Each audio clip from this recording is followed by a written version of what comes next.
Good morning, everybody. We're so pleased to have you join us on this webinar today. We welcome you to this webinar being organized by the Institute of Chartered Secretaries and Administrators of Nigeria, ICSAN. ICSAN is a leading recognized professional body in Nigeria dedicated to enhancing the status and practice of corporate governance and public administration. It may interest to know that ICSAN is the only professional body authorized in Nigeria to conduct the examinations leading to the qualification of chartered secretaries and administrators. The Institute is a member of the Corporate Secretaries International Association, the CSIA, a Hong Kong registered global organization dedicated to developing and growing the study and practice of secretaryship to improve professional standards, the quality of governance practice, and to improve organizational performance. The association is the global voice of corporate secretaries and governance professionals in the world. Now, one of the objectives of ICSAN as an institute is to develop and promote the professional ideals, standards, ethics, code of conduct, and the interests of the chartered governance professionals. Today's webinar is about the reality of our current times, the fact that a new normal way of working has emerged at a very unusual time. So today's discussion is apt and will provide some guidance on the way forward. We're happy to again welcome our colleagues and friends from India and from UK. From the back end, I can see people joining us from Ghana, from Kenya, and of course, our home, Nigeria. Now, a few ground rules as we go into today's session. Please remember to mute yourself upon joining. We have tried to do that by default, but please let's just help us to maintain some decorum. So as you join this meeting, we have a lot of icons, and the chat room is there. If you need to ask a question, just drop your questions there. The item of the program, that is to welcome and invite our chief host, the president and the chairman of council, Mr. Bode Ayeku, FCIS, for a brief welcome address. My president, you have the mic, sir. Thank you, moderator. It is my pleasure to welcome all participants to this webinar organized by the Institute of Chartered Secretaries and Administrators of Nigeria. I thank our council members also joining us. I know that the president of the Corporate Secretaries International Association is joining. My counterparts in all parts of the world, that is president of the Institute of Chartered Secretaries and Administrators from our sister institutes in all parts of the world are joining, and I welcome them with their members. It is not a new thing for us that COVID-19 is impacting us in ways we never imagined. It's impacting countries, organizations, individuals, and activities of corporate organizations and individuals. One aspect of corporate activities that is being impacted by COVID-19 is the corporate meetings. Unfortunately, COVID is coming at a time when corporate meetings are held globally to review activities of the previous year, 2019, and to plan for 2020. And as a result of that, there have been challenges as to how to navigate in such a way that corporate decisions are taken in order to promote the sustainability of businesses. Because of these challenges, basically we are faced with a situation whereby the fundamental assumptions of meetings are being distorted by COVID. Prior to COVID, the fundamental assumption of meeting is that it has to be physical meeting, a face-to-face meeting. And apart from that, as much as possible, we encourage participants attending meetings to interact with themselves before and during the meeting through handshake, hugging. Have a handshake. you are also advised as possible in order to avoid being isolated for at least 2 weeks. But the good thing about human beings basically is that we are creative, and as a result of that, we have embraced this new way of working, that is using virtual meetings to achieve the same purpose that a physical meeting would have achieved. And that is why a lot of individuals, a lot of corporate organizations, they've been holding their meetings using the virtual platform in such a way that the activities of organizations are not disrupted. However, we must be conscious of the fact that virtual meetings will not be limited to this era of COVID. Even after COVID, virtual meeting will still be the main platform for hosting meetings. And you observe that the number of virtual meetings that have been held in the last 1 month, particularly in Nigeria, I can speak because I'm in Nigeria, is more than the total number of virtual meetings held in 2019. There are some requirements of a valid meeting. Some of these requirements is that a valid meeting must have a venue, must have a date, must have time, and also the content. There is no dispute about the time of a virtual meeting. There is no dispute about the day of the virtual meeting and also the content. But what is controversial is the venue. Nobody is sure of the venue. People are speculating. And for you to test that particular controversy, what you need to do is to, by the time I think you participated in the questions that will enable you to register fully, we ask 3 simple questions. Have you participated in virtual meeting? A majority of the participants said yes. We asked them, where will you expect the secretary to record at the venue? You'll be surprised with the responses we receive. Some said Zoom, some said online, some said the app you are using, some said the cloud, some said the ICT space, some said social media. And I'm not surprised because there is a lot of controversy. This is a new area and nobody is sure. And then we ask the third question. Why do you think that your answer in 2 should be the correct venue? And also to show that nobody is sure of this, people say, that is my gut feeling. I feel that should be the venue. There is no provision for that. And so you can see that there is a lot of knowledge gap in this area. And that is why the Institute of Chartered Secretaries and Administrators of Nigeria, as the hub of governance professionals, decided to put this webinar in place to bring in our seasoned experts to talk to stakeholders on where should be recorded as the venue of the virtual meeting, and not only the venue, for you also to know the reasons why that particular venue has been stated. Because it's not enough for you to tell your directors or the shareholders that this is the venue of the virtual meeting. You must be in a position to substantiate why. So this expert today will be providing the information to us, and I encourage each and every one of us to listen carefully. And because this area is new and is controversial, I'm not surprised with the number of registered participants. As of this morning, 559 participants have registered. And in my own view, that appears to be the highest number of people registered for any webinar in Nigeria in the last 1 month. And as we speak now, we have 229, it has moved to 232, 33 joining us. So that shows the interest. My appeal is to all participants to carefully listen. Don't allow any distraction. You will get what is expected from this particular webinar as to the venue of the meeting and the why that should be the venue of the meeting. And at the end of the webinar, the guidance note will be issued and circulated by the Institute so that you have a quick reference point if you are being challenged or if you need to refresh your memory on what should be the venue of virtual meeting. However, if you are still in doubt or you need clarification, feel free to contact the Institute. If you have any question relating to corporate governance, if you have any question relating to this particular matter, virtual meeting, feel free to contact the Institute. We will always be there for you to provide guidance. As you know, we are the hub of governance professionals and we will be in a position to guide you. Absolutely. So I thank you, and I now request that the moderator should continue with the proceedings. Thank you so much, my president.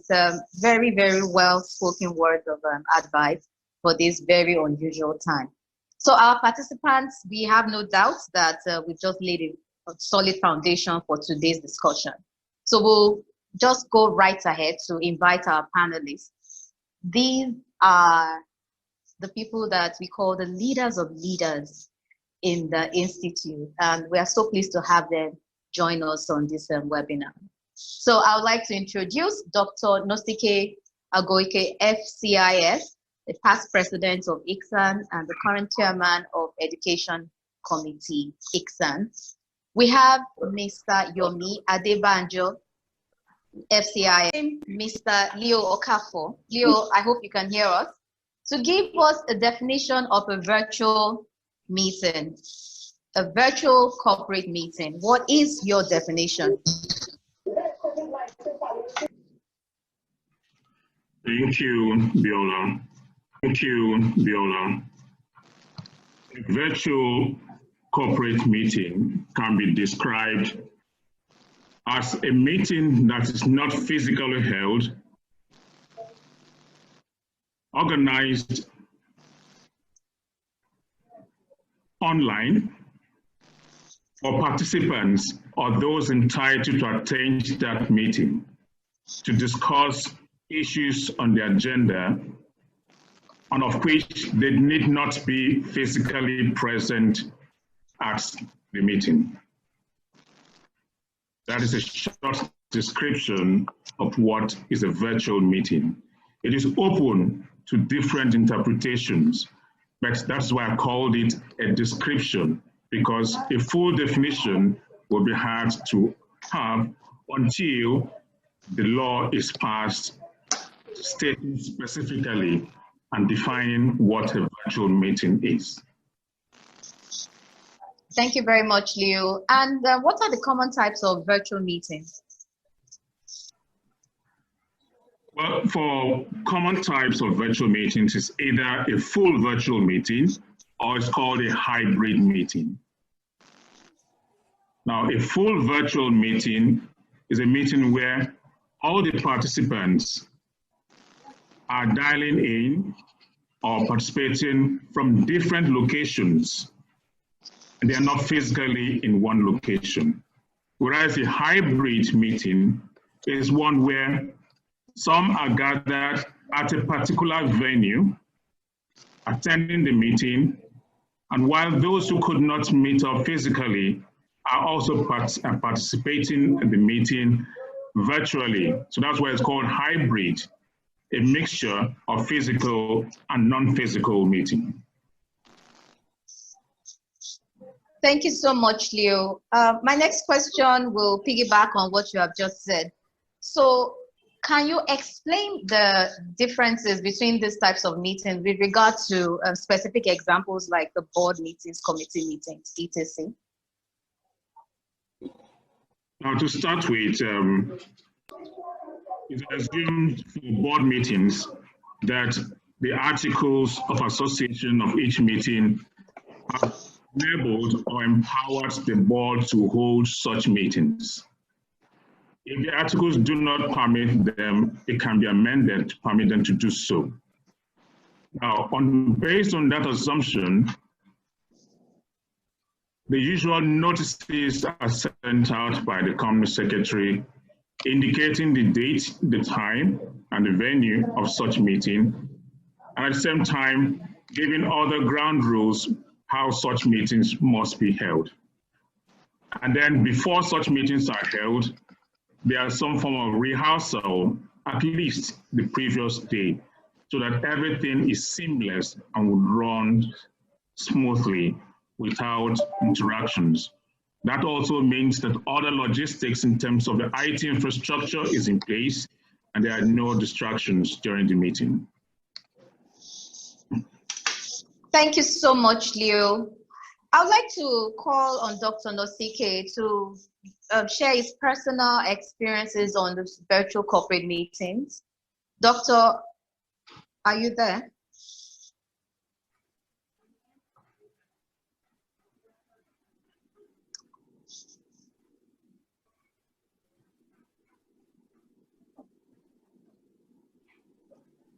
Okay, I think Doctor might be having some technology problems. So we'll like, Doctor, are you here?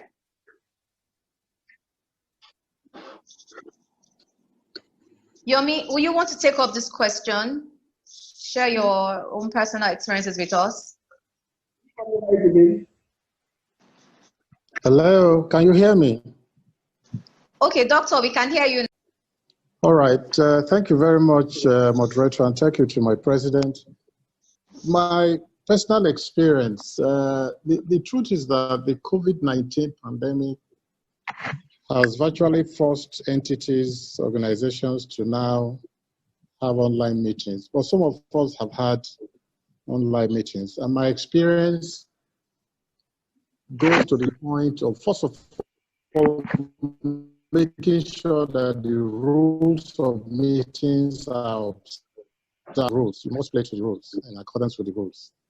But the experience has been that shareholders and members and directors have not come to the realization that this is a channel that they now have to use to run meetings. And this is why this webinar is very important. And this is why the awareness campaign is very important.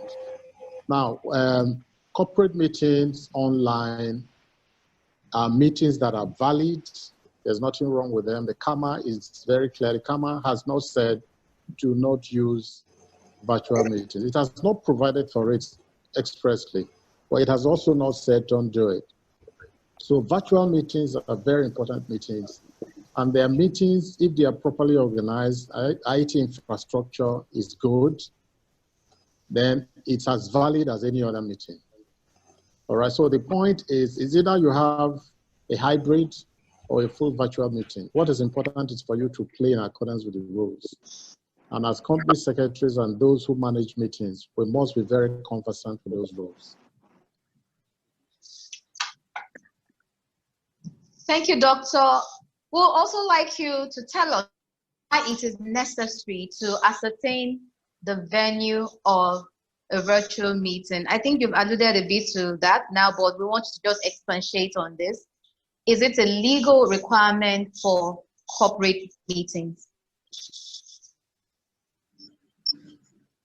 Well, thank you very much, Madam Moderator. If you look at CAMA says that the place of meeting, particularly the annual general meeting, should be Nigeria. The fact of the venue of the meeting is not expressly stated, but by implication, it means that there has to be a venue for the meeting. And in terms of practice, there is venue. Because if we also look at CAMA, it says that the notice of meeting.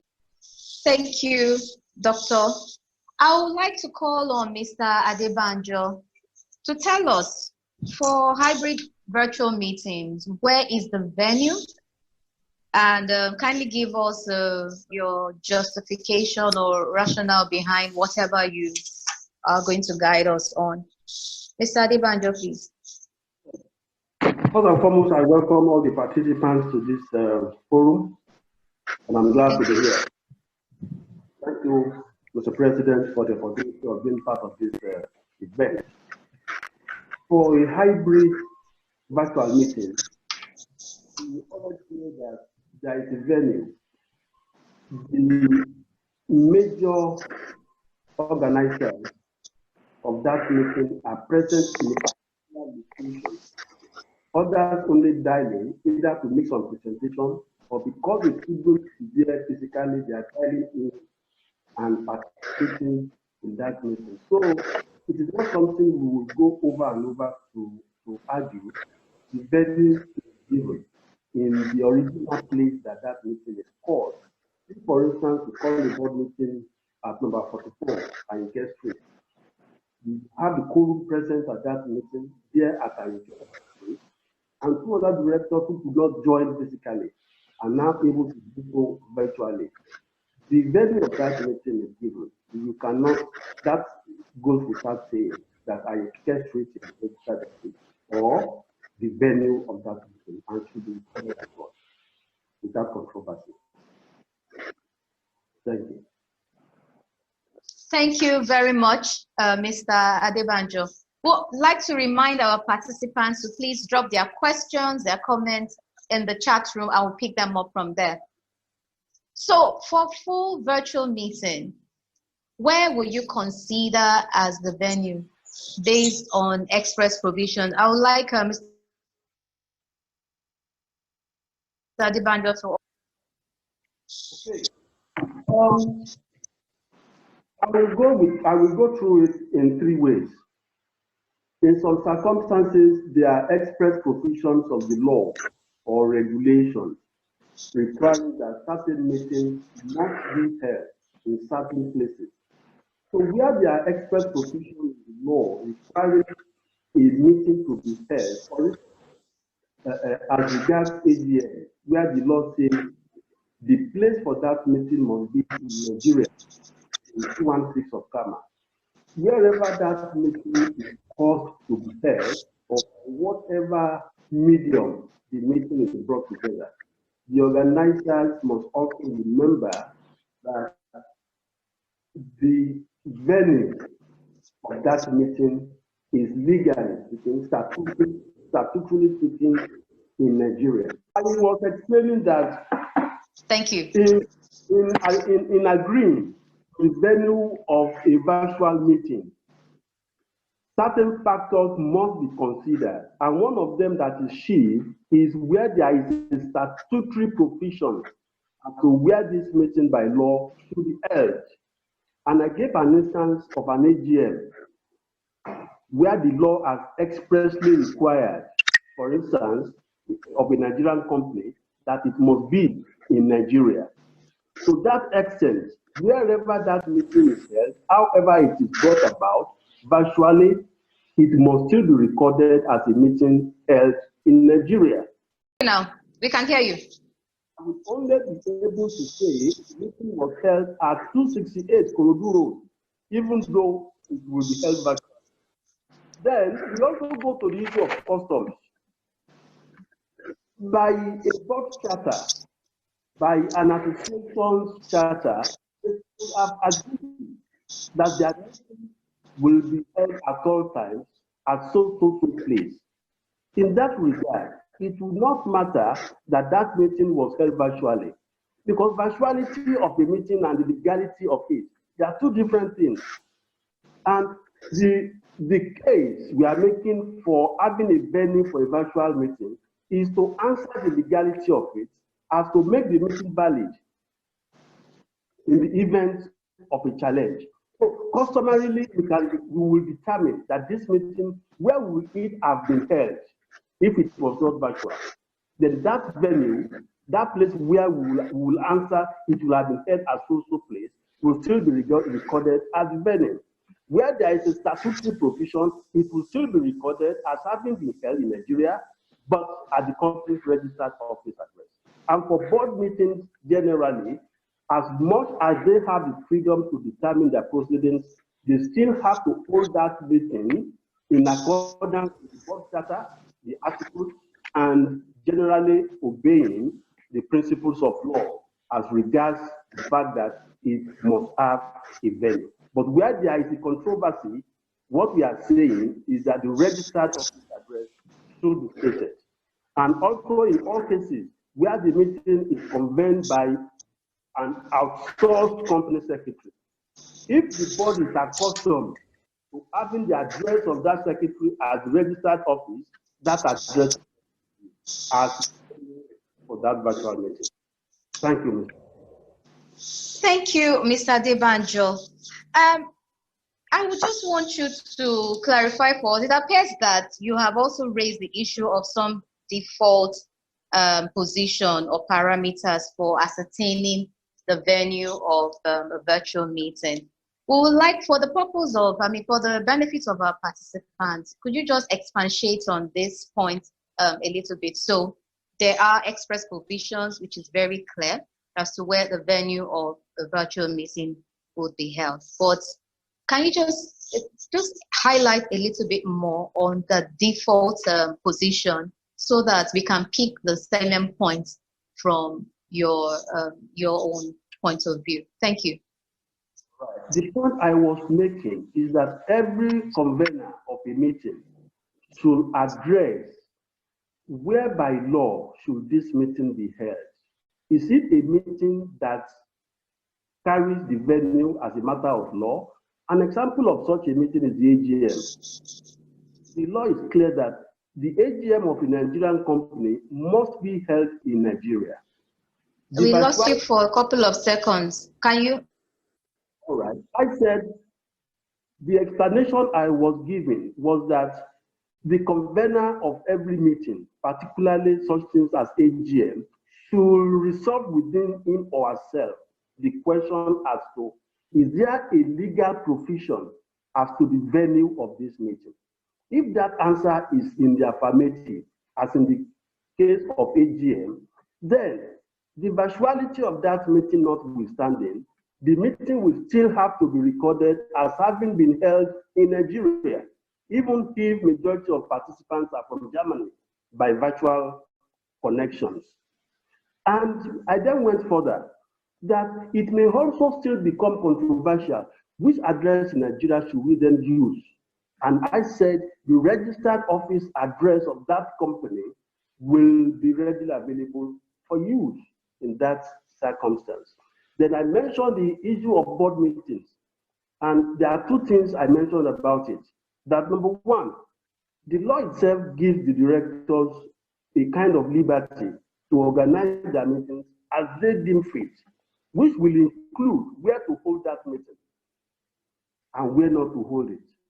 In the event that they are not expressed as to where their meeting will be held, the registered office address will still be, but where their board charter or the articles or the constitution of a non-for-profit organization already has stated that the board meetings of this organization shall at all times be held as also please. Then, in the event of force majeure, if they can't get to that address, the meeting will still be deemed to have been held at that place where they have all agreed by custom to have their meeting. That is the point I've made, moderator. Hello? Yeah, thank you, Mr. Adebanjo. We are grateful for the emphasis you've laid because it appears that this is an area that is not too clear. And I trust our participants have taken notes and it's a bit clearer now how we should be advising our stakeholders on this issue of the venue of a virtual corporate meeting, especially when there are no express provisions. Just before I let you go, Mr. Adebanjo, I also want you to tell us how you capture the venue of a notice of a meeting, in the notice of a meeting of a virtual corporate meeting, as well as the minutes, so that we can have a holistic view on both the legality of the venue, how to draft the notice, as well as the recording, that is the minutes. Thank you very much. Every company secretary or practitioner on this platform know one thing for sure, and that is the fact that the notice of every meeting shall contain, at the minimum, the venue of that meeting.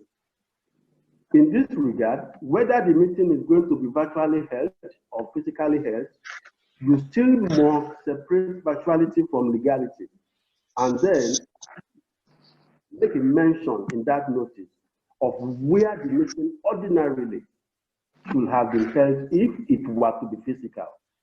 To that extent, I would say that the notice of meeting should, as I've said earlier, carry the address of that place we have agreed it should be, and that same address you put in the notice must be recorded as it has always been in the minutes of meeting.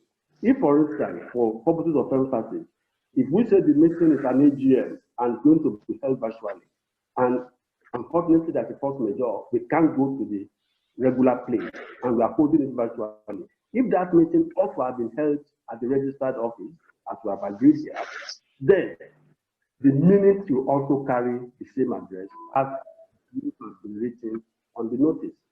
In a nutshell, we are simply saying here that notwithstanding the virtuality of the meeting, there still must be a notice of that meeting which states clearly an address for purposes of minutes writing and for purposes of legality. Thank you very much. Thank you so much, Mr. Adebanjo. Incidentally, I'm looking through the questions from our participants, and it appears that you have covered some of the ones that relate to this particular element of the notice of a meeting, of a virtual meeting, as well as how the minutes will be captured as well. So I would like to call on Dr. Nosike to tell us when you're setting up, for instance, a Skype virtual meeting. Skype meeting pops up as the location, Should Skype be regarded then as the venue of such meeting? Dr. Nosike, please.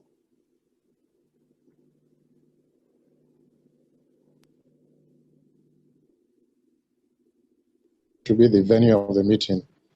Skype is an infrastructure, or Zoom is an infrastructure that enables you to have that meeting. Skype is not a physical place. Zoom is not a physical place. These are simply enablers. Infrastructure that you have put in place to deliver the venue of the meeting. So they cannot be the meeting venue. The meeting venue is the place where the host is. And you may pointed to this fact at the beginning, that the meeting can be hosted by the company secretary or the chairman, depending on the agreement that is reached, the board charter, or by the board. So the Skype or the Zoom cannot be the venue. And I will give you one of the reasons why it shouldn't be. Now, if you have a football match at the National Stadium and you are receiving transmission on your TV from NTA, for instance, NTA. We'll crave your indulgence for you to start again. I was saying that Skype or Zoom cannot be the venue, that these are simply infrastructure that enable you to have the meeting, all right? That it's like taking a football match that is being transmitted by the NTA from Abuja, all right? It's not the NTA that's the venue of the match. The venue of the match is the National Stadium. So what NTA simply does is to transmit that match using their infrastructure. So Zoom or Skype cannot be the venue of the meeting. The venue of the meeting, as Mr. Adebanjo rightly pointed out, will be the place that has been agreed to be the venue. In this case, the registered office of the company or the head office, as the case may be. So Zoom or Skype cannot be said to be the meeting.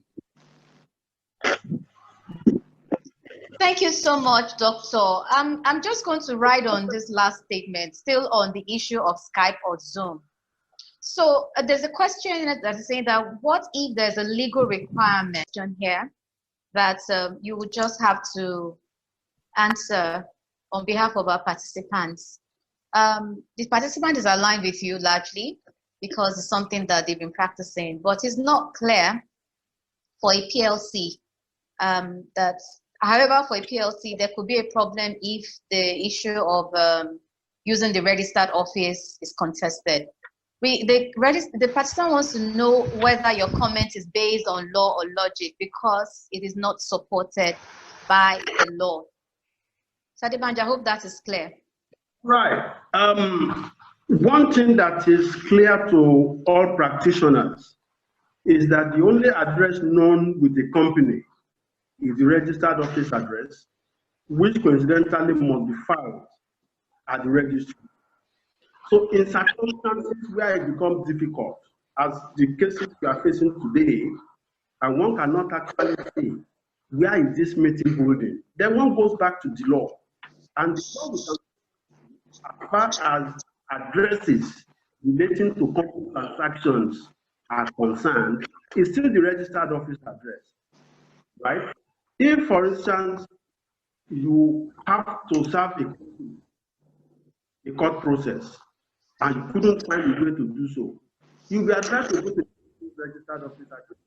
At the same time, if an AGM of a PLC is supposedly to be holding and becomes controversial that if this meeting holding in Lagos or Kaduna, for sure that the participants are in Nigeria, because the meeting was in Nigeria. There is one idea, there is one address that is central to everybody, and that is also known to the law, that is not easily faulted. We couldn't hold it anywhere, but we have held it at the company's registered office address. Meanwhile, we already understand that this meeting is virtual. We are trying to make it legal as of venue, so that if it is challenged on the basis of venue, one will have a legal basis to say, look, the meeting was held at the company's registered office address. That was the point I was making. Whether you say it is backed by law or not backed by law, it can't be more legal to say that the only address you know of a company that is statutory is the registered office address. Because that is the only address you will have to notify to the public through the registrar of companies. And I will stand by that to say that that address, even for a PLC,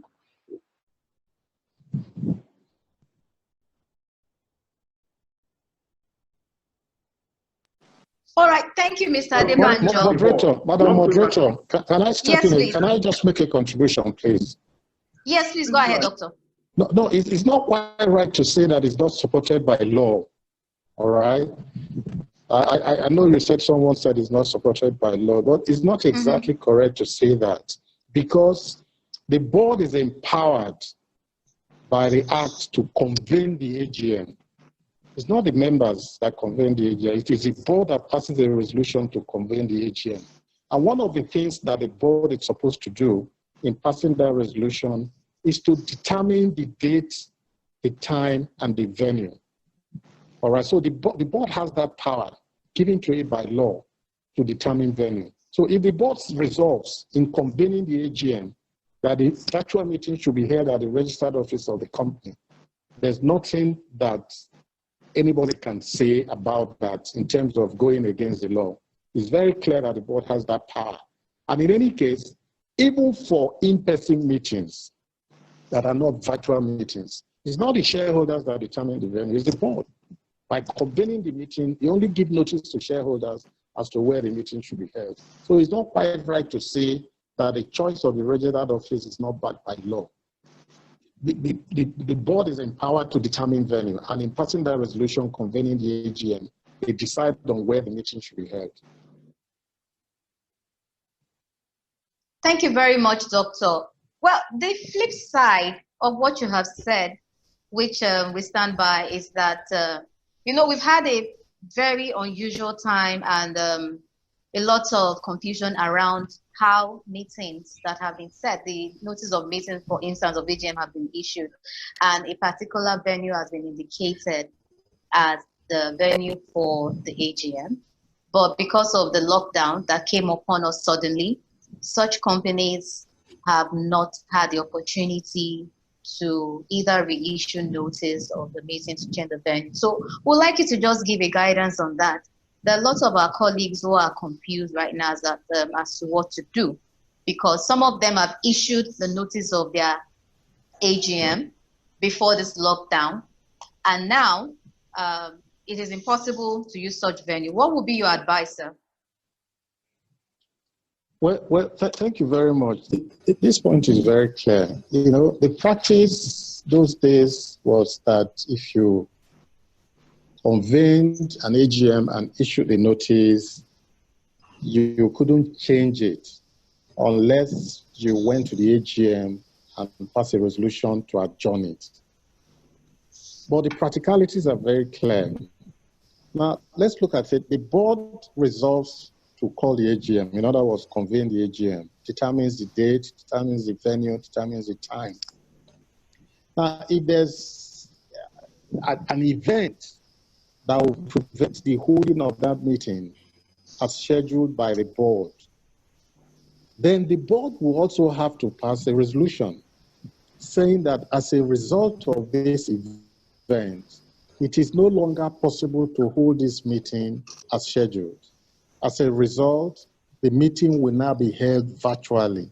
and that the virtual meeting will be held on so-so day at so-so time. It may still be the same day that they have chosen before, but the new notice will have to be very clear to all the shareholders, and it has to be published. And this takes me back to the issue of proxy statements. You know, the issue of proxy statements, many companies have not taken this seriously, because that is also an instrument that can help the company to inform shareholders as to things that are happening after the annual report has been issued.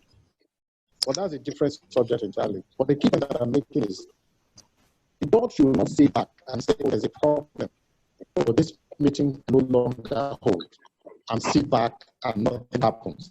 The board should be able to meet virtually, if it is not possible to meet physically, pass a resolution and change the course of the meeting in terms of changing it from an in-person meeting to a virtual meeting, and give adequate notice to shareholders. That is really clear on what we should be looking at, and as well as advising our board on as an authority on this. Mr. Leo Okafor, this question is to you. Should the virtual meeting be included in the KAMA Bill 2020 or made as regulations if CS is given that power by the pending KAMA Bill to be signed? And why would you think this is the way to go? Leo, please. I'll start by saying yes, it should be included in the amended and yet to be signed off KAMA. This is a new responsibility for the National Assembly to go back and include this there. I knew it's always in progress. As of the time the final bill was passed to the presidency for signing, COVID-19 had not surfaced. Now that we have COVID-19 and effects clearly manifesting not only on virtual meetings, there is an address massive issues, but also on other things it has thrown up recently. So that is a task not only on the National Assembly, but also through the Security and Exchange Commission, the Corporate Affairs Commission, and all regulatory bodies that are involved in the supervision and enforcement of the KAMA. So yes to the question, it should go back, should be amended again, even though what we had before, in my opinion, was not a finished product. So let's make it up by addressing the issues exposed by the COVID-19. Thank you so much, Leo. Incidentally, we can see a lot of questions around this point on whether KAMA should be further, the proposed KAMA bill should be further amended. And I think that's addressed some of our participants' concerns. So the new normal is definitely to include this as a key clause, key provision in the KAMA bill. Now, Leo, I'm still with you. Are there changes that organizations can make in order to validate this virtual meetings? What would be your take on this? Now, my take is pending the This is giving that power by the pending KAMA bill to be signed. And why would you think this is the way to go? Leo, please. I'll start by saying yes, it should be included in the amended and yet to be signed off KAMA. This is a new responsibility for the National Assembly to go back and include this there. I knew it's always in progress. As of the time the final bill was passed to the presidency for signing, COVID-19 had not surfaced. Now that we have COVID-19 and effects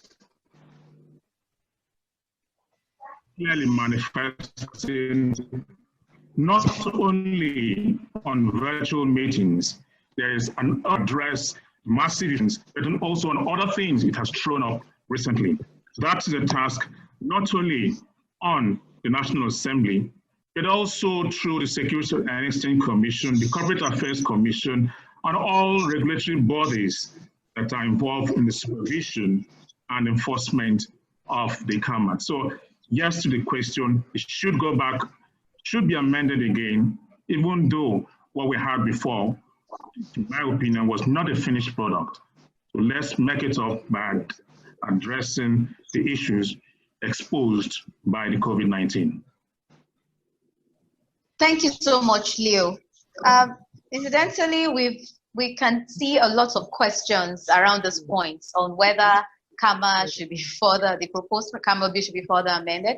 And I think that's addressed some of our participants' concerns. So the new normal is definitely to include this as a key clause, key provision in the CAMA bill.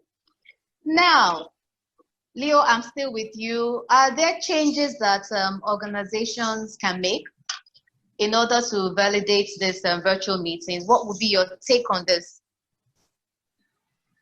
Now, my take is pending the amendment of the CAMA to incorporate these new changes. Organizations on their own should do two basic things. First of all, amend the memorandum and articles in particular to empower the companies to hold virtual meetings and to be very clear with respect to the medium, or leave it open to the various platforms applicable to them. Secondly, they need to invest in the infrastructure for such meetings, so that such meetings will be very clear, audible, and when recorded, whoever has access to it can clearly follow and be satisfied that this meeting was very clear. A few words on that. So what would be ICSAN's advice to organizations regarding virtual AGMs? Doctor? Well, yeah, I think Leo has said it, but let me add that what will be very critical is that some states in America, most of the states, have got laws on virtual meetings. Now, even if we have provisions in our articles as to the processes, and then endeavor to ensure that we comply with the provisions of the law. All right, so yes, it's a stopgap, I think, that Leo has advised. Once the law is amended and includes provisions on virtual meetings, then it will become clearer for companies to now know what to do in terms of the articles of association. Because if you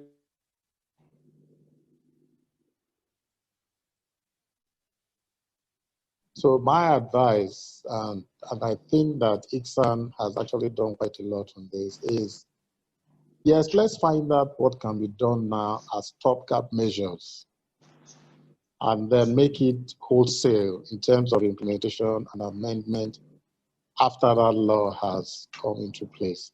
What is important now is for all stakeholders, and I believe that ICSAN is doing a lot in this regard, to motivate and encourage the CAC to do the needful as quickly as possible, so that we don't amend our articles and then find that we have to go back again and amend.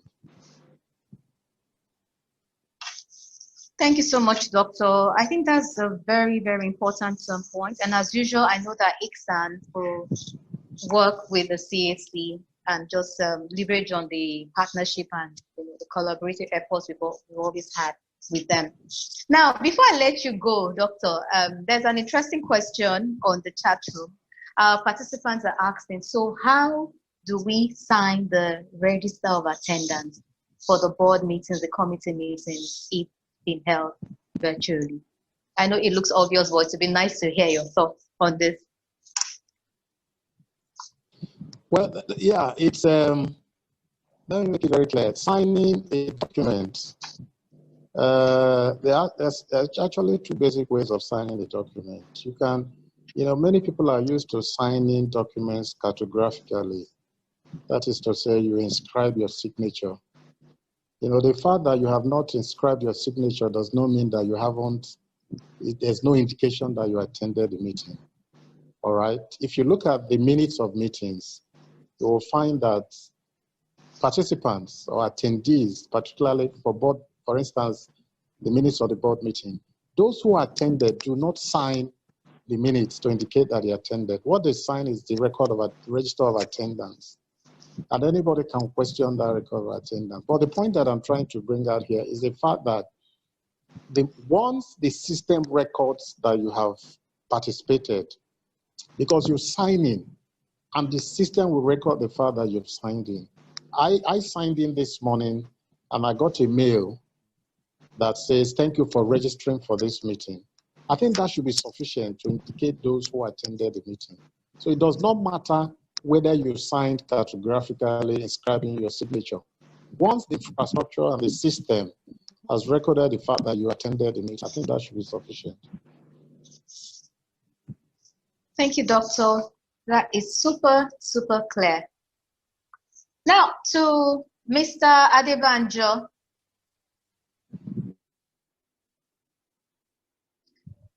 I think this would be for the purpose of emphasis. So what should companies do in order to validly hold a virtual AGM? We've moved the conversation to AGM now, so we could just take this as well. So in your own opinion, what do you suggest the companies should do? What I will advise generally is that holding AGM at times like this, structure around it. So I will advise that in trying to use this virtual means of holding AGM, companies should give citizens and they should consider the need for involvement of everybody, the possibility of as many people as possible to participate is quite important. And that fact is emphasized in many codes of corporate governance, whether the national one or the industry specific. So my advice would be, do an exercise of an internal audit of your register of members. Know how many of them usually come to AGMs. Know how many of them will, by virtue of this means, be able to also still participate. Please, just a quick one. Okay. I've seen so many questions on this issue of record of attendance. The point that I was making is, you register, but the system has a way of recording participants. All right, the system will record those who... Thank you, sir. I think that clarifies. Yeah. Now, I'm picking a question from our participants regarding the peculiarity of this time. The participant wants to know that if we are recording the minutes or the venue of the virtual meeting as the registered office, that how do we justify it in view of the national restrictions on offices being opened and operated at this time? You know, for the sake of prosperity, everybody knows that the last 1 month we've been on the lockdown. And then 11 years from now, the minute is picked up. And then it shows that the virtual meeting was held at the registered office. I know it's a tricky one, but I would like Doctor to also address this. No, there's nothing tricky about it. There's nothing tricky about it. The meeting is held virtually. All right, there's a lockdown. The meeting is held virtually. What that simply means, and I think Leo mentioned it at the beginning, is that participants were not present in person. So there will be no question in 10 years' time, anybody to question why there was a lockdown, how come it was possible to hold the meeting. The facts are very clear. A full virtual meeting means that persons were not there physically. So there's really nothing tricky about it. I think it has to be made clear to whoever has asked this question that by virtue of the fact that it's a virtual meeting, the lockdown will not affect the holding of that meeting. But what is important is to emphasize that it is a virtual meeting. And that's why it is important in the notice of meeting, under notes in the notice, you usually have notes on proxy, on dividend, on closure of register, to also have a note on the fact that this meeting will be a virtual meeting, which will be held online. It will not be an in-person meeting. So there won't be any confusion at all. Thank you so much. I think that clarifies. Technically, we've moved on to picking some of the questions from our participants. We have a lot of them, but I have somewhat been batching them so that some of the questions that are similar are given to our panelists, to speak through generally. So participants, be rest assured that your questions are being answered one way or the other. Now, there's also another interesting one here from one of our participants. It is the essence of meeting being to be seen and heard. How will the company secretary know members who truly were in attendance? That's the first part. And how will the issue of a member not getting information passed on virtual meeting due to network issues be resolved? And finally, the issue of quorum of a member leaving but does not log out from the virtual meeting. Now, this is a 3-in-1 question that I want Leo to please address. These are some technicalities that even, someone who is a cantankerous director or someone who can decide to challenge the meetings if these abnormalities are not corrected or addressed adequately. So Leo, I don't know if you got that question or you want me to take it again? Okay, I would like you to take it one by one so I can answer them one by one. But before then, I'll start with the last question, which rang a bell in my head, about some who logged in but left before the meeting ended. Mm-hmm. That's the issue of a quorum. Mm-hmm. Yes. Case law is very clear on this, that if a meeting commences and there's a quorum, full quorum, and along the line and before the meeting ended, some persons left the meeting and the number dropped, it does not invalidate the meeting. Quorum technically remains until the meeting ends or is adjourned. So I'll check the subsequent questions. If you can just take it one by one for me to remember. Okay, so how would the company secretary know the members who were truly in attendance? That's number one.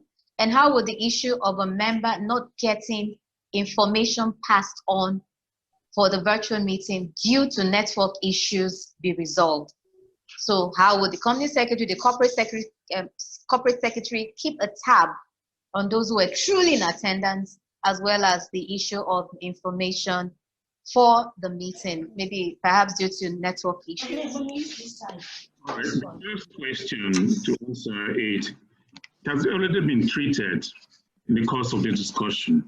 The system, the software, or the platform itself being used, whether it's Zoom or whether it's Skype, takes record of the attendees. So at the end of the meeting, the company secretary will call for the list from the software, from the IT, and will include, take note of those who attended. That is very clear. Just like what we are going currently now in the webinar, if you look through the participants, you have that list there. So you really know who is there. Now, second question, assuming the adequate information is not passed on to the recipient or the person who is to participate in the meeting. This is close to akin to someone saying, I did not get the notice of the meeting. If the notice was not given or was not received, there are a number of case law issues surrounding this address or this issue. If there's proof of service of delivery, that is sufficient. If for some reasons the person's network issues do not permit him or her to access the information given, then it's not the fault of the company secretary or the company itself, because adequate notice and information had been passed to the person. And this boils down to the things that need to be in place for virtual meetings, which means there must be adequate infrastructure. To those participating at the meeting, they must have proper or full internet or data on their phones, as the case may be. That also means that it should be kept separate, uninterrupted. For example, if your data is on, calls coming in, it's interrupting it. So in the course of that, some information is missing, then it's the fault of the recipient. Because from the part of the company giving out the notice and information, everything has been done. It's not left for the recipient to ensure that they have stable internet service and other facilities to accommodate the participation in the meeting. Thank you. Thank you. That is, what will be the proper ingredients of a participation at a meeting? And that is to say that as we are here, if we can see and we can be seen, we can hear and we can be heard, that is enough ingredient of participation to record that that person is actually present at the meeting. The second area is that attendance at a meeting, once recorded at the beginning of that meeting, you cannot remove that person's name that is absent. That person is already in there. To corroborate what Dr. Agokei said, once the instrument of this medium has recorded that person as being there, whether that person leaves in the course of the meeting and as to whether that exit can actually invalidate that proceeding will turn on some factors. Will that business require the presence of this person that has just gone out? If his presence will be needed, if his presence will be a kind of special quorum for that business, his exit for that particular business may affect that transaction. On all other grounds, the exit of one member cannot invalidate the proceedings of a meeting. But we are also going to be very careful that if the quorum for a meeting is 30, and at the beginning we see 34, in the course of the meeting, it depreciates to 4. The question then will be in common law, on what grounds are these 4 people continuing with the meeting, especially if there are quarrels, if there are squabbles in the course of the proceedings. So the answer will not be straightforward, as in saying that, well, if they leave, it is their headache. The meeting continues. And I will refer our participants to Sanitary Carbon Company. It's a case on this matter. There's also a case of London Flat. For those who are writing, read these 2 cases and it will throw more light as regards exit of a member in the course of proceeding, whether it will or whether it will not invalidate the proceedings. It's not going to be a straight answer, but read those 2 cases as a matter of further study. And I think that's what I will have to say for now. Thank you so much, Mr. Adebanjo. We want to thank all of our participants for your questions. We've tried as much as possible to batch them up to pass on to our panelists. Moderator, can I add to that last point? All right, sir. See, this is why we encourage company secretaries and directors to read their governance documents. The directors and company secretary must read the memo and articles of association regularly. Now, you see some, when you go through some articles, you'll find, I have seen some companies that have quorum for AGM 100, quorum for AGM 50, 60. It does not make sense. I think the COVID-19 pandemic has thrown up quite a lot of things that organizations will now begin to look at their governance documents. And one of these documents is the articles of association. Go and look at your quorum again. Make it something that is realizable. We're talking about people leading the meeting and creating uncertainty because of thresholds of quorum that are not convenient. So what is important now is go back and look at the quorum position in your articles and ensure that what you have there is convenient. If it is not, you need to make an amendment because we're not having a clear situation. We don't know when this problem will end. Even if it ends, there will be a new world order on meetings. So we need to go and look at our governance documents again and then begin to amend them to suit the circumstances of the new world. Thank you. Thank you so much. Incidentally, Doctor, I was just going to ask you to give us your final comments as we draw very close to the end of this webinar. Before you do that, let me just assure our participants that ICSAN is going to release the guidance notes on virtual corporate meetings after this webinar, and you can be rest assured that this will be circulated widely. So please look out for this. We also have, of course, you can take the opportunity to also drop your comments, your questions on the relevant platforms on our website, and we will endeavor to get back to you. So as we draw very close to the end of this webinar, I would like our panelists to just give their parting shots, and I'll also at some point invite the president to also give us his parting shot. So Mr. Adebanjo, your parting shots, please. First and foremost, I want to thank our president, Mr. Bode Ayeku, for this opportunity of sharing my views with a female. And to the participants, I am very glad to be part of you this morning, good afternoon, and to also say thank you for your listening ears and for participation. Thank you very much. Thank you, sir. Leo Okafor. Yes. The chats and interactions from participants have been quite encouraging, and I can see that most of them are also quite knowledgeable in the field, and their suggestions should be taken on board in the communique that will be released soon. Quite encouraging, and I encourage them all to keep it up. But don't forget, to those who feel it may be a big problem, a big trouble, or somewhat of inconvenience to ask the organizations to amend their extant documents like their articles.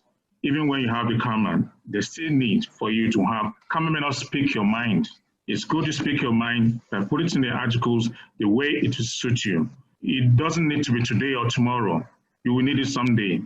If everyone had known about COVID-19 10, 20 years ago, they would have made some provisions for it today. Thank you. Thank you, Leo. And Doctor, your parting shots, please. Well, my parting shot is, first of all, as practitioners, let us read and continue to read. And then let us consult. Let's talk to ourselves from time to time where we think that the issues are not clear, so that we don't make mistakes. The other point that I need to make is, I've seen so many questions. For a webinar of this kind, where you have a large number of participants, it's not possible to deal with all the questions during the webinar.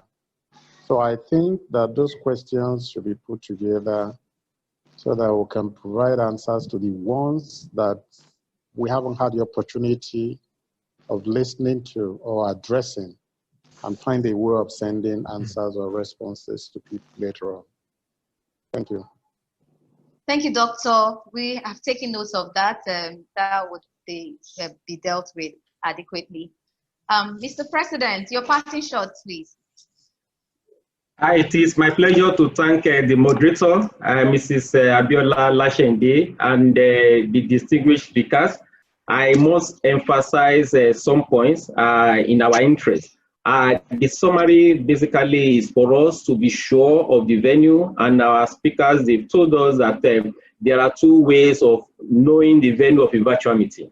It's either you look at the written documents you have, for example, the charter, the articles, if any, or the terms of reference specifying the venue, that will provide the clear guidance. However, where there is no clear express instruction, you need to consider the default parameters. Or some of those parameters are, you look at where is the traditional venue of such meeting if it were to be held physically. That can be used. In most cases, it will be the register office or the corporate head office.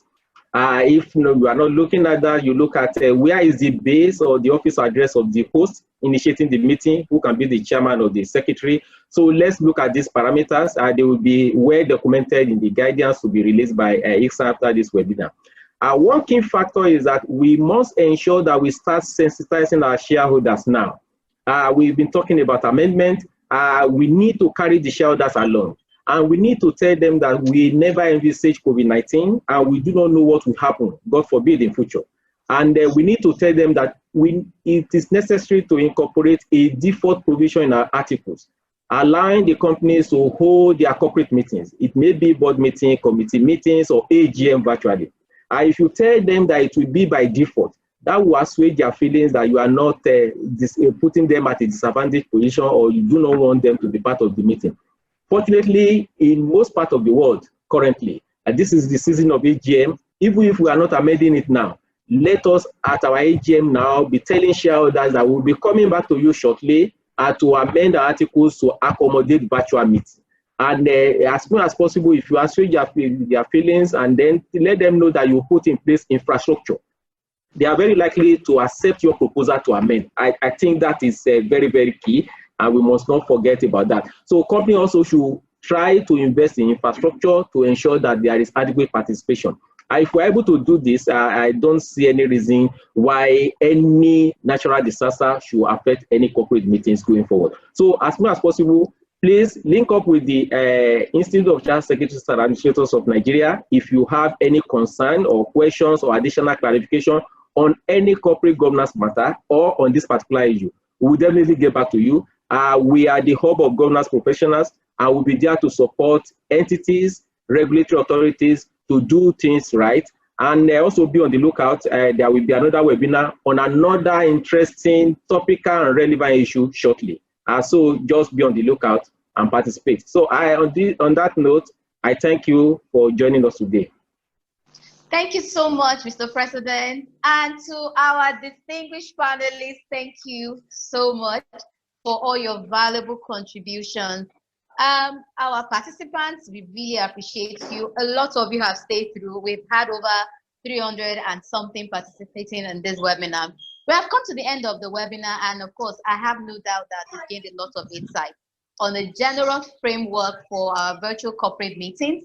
And as the governance professionals, we can confidently stand to advise our board and other stakeholders on this key element of our new way of working.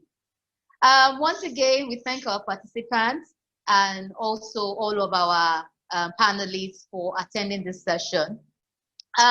Please be reminded that, like the president has said, we're publishing the ICSAN guidance of virtual corporate meetings after this session, and I can assure you that we are going to reflect some of the valuable insight you've also shared with us on this in this document, and we encourage you to look out for the notes on our website and our other social media handles. My name is Abiola Laseinde. I'm the chairman of the ICSAN Corporate Members and Training Committee. It's been an absolute delight hosting you on this webinar today. Thank you so much. Thank you. Thank you. God bless you as you continue with the rest of your schedules for today. We sign out now. Thank you.